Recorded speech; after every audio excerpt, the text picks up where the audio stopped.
All right. Sorry, guys. We are back here. Hopefully everybody can hear us. I'm Lauren Moon. I'm here with Don Garman. We're doing our Friday market update check-in. We've had a little more interesting week this week. Some more volatility in the markets, some concern over coronavirus upticks, some concern about trade deals and no trade deals and yes trade deals. So Don, what's your take on what's going on this week?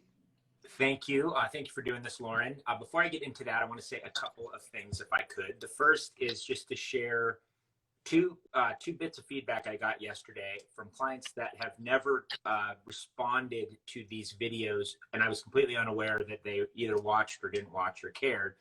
And they both said more or less the same thing.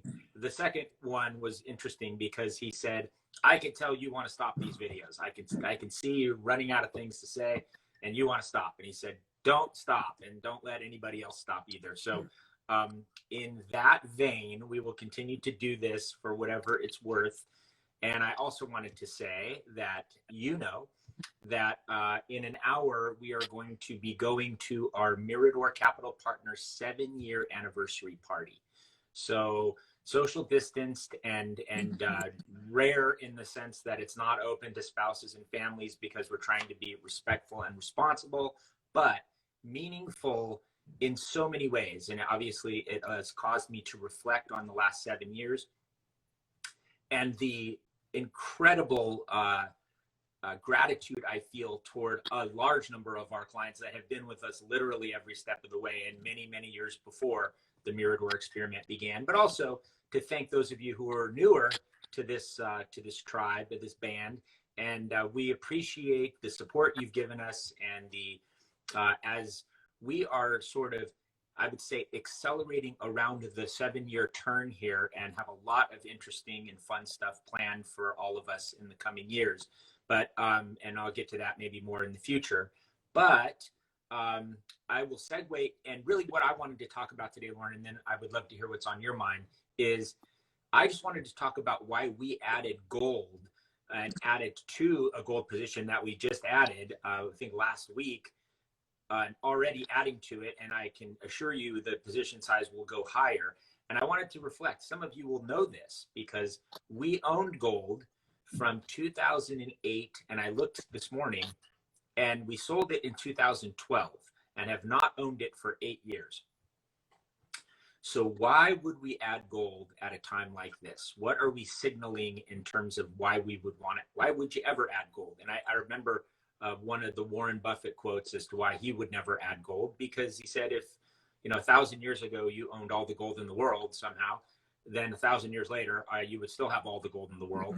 But if you look at these companies, they have the ability to reinvest their profits and add more plant and capital equipment and new markets and new products and grow their businesses. And right, so you think about Apple as an example of a company that 15 years ago was a lot smaller than it is now. Obviously, it is either the top 2 largest companies in the world. And so obviously that is the reason not to own gold. So why did we add it? Well, it occurs to us, and we talked about it in our investment committee at a great length, that this money that is being printed to send out checks, even including the 1.8 billion that went to dead people, is going to create just the laws of supply and demand. It will create some inflationary response, not tomorrow, not even this year, not even next year, but probably over the next 10 years, it will have to translate. In fact, the government's sort of stated objective is, we're not going negative interest rates. We are going to create some darn inflation in this system because our sort of capitalist system depends on it. We cannot train our citizens to simply wait for lower prices in the future and hold on to their cash. That's what's happening in Japan. It's intractable, and it's a disaster for a population or an economy such as ours to ponder that. So that is, I would anticipate, as I sit here today, that we will own this position a decade from now. And a lot of the things in your portfolios today, we owned a decade ago, and we still own, and we will own a decade from now. And gold is not one of those type of positions that we're married to forever.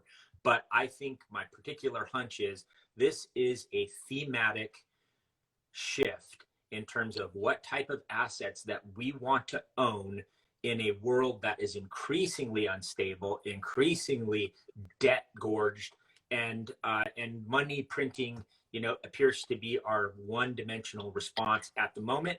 And we will have to figure out, how to add another dimension when we're trying to unwind all this at some future date. So anyway, that's my comment for the day. What's on your mind? What did you read this week, or what did you see?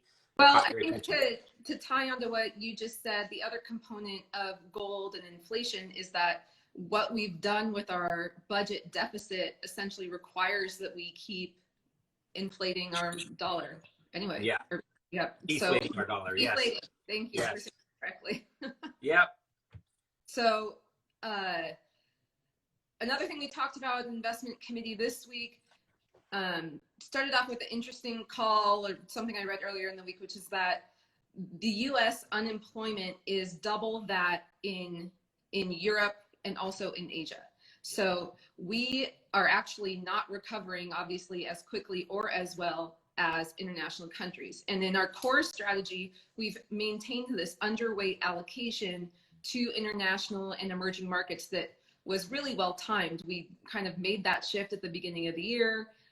That's been great over the last several months, but we've been discussing whether it's time to start slowly kind of reducing that underweight and doing that primarily by adding to some emerging markets.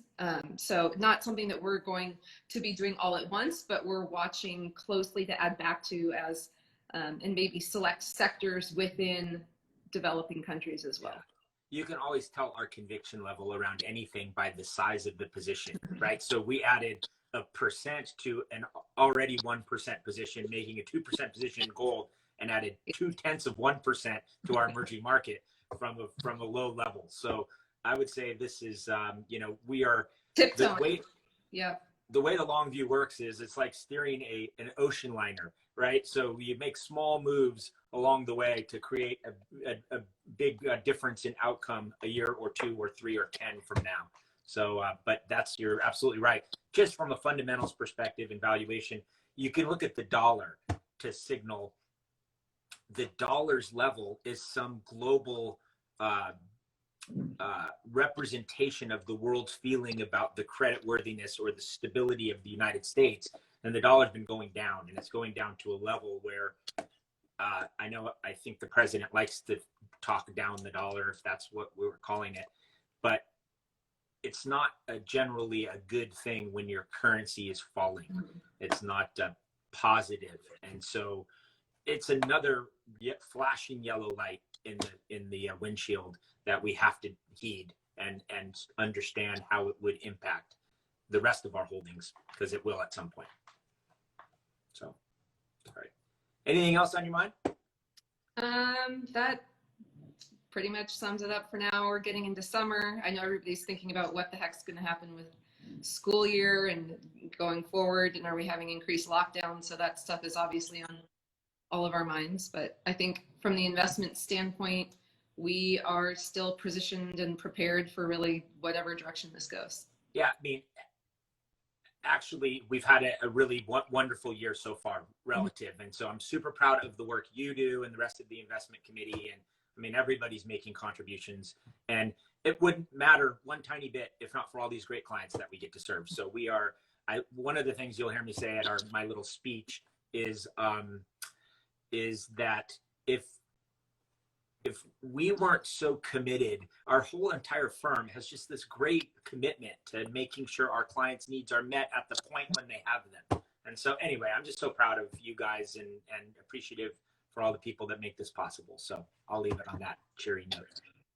Great. And I'll see you in 50 minutes. Okay. All right. Thanks, everyone. Have a good one, everybody. Talk to you soon. Bye.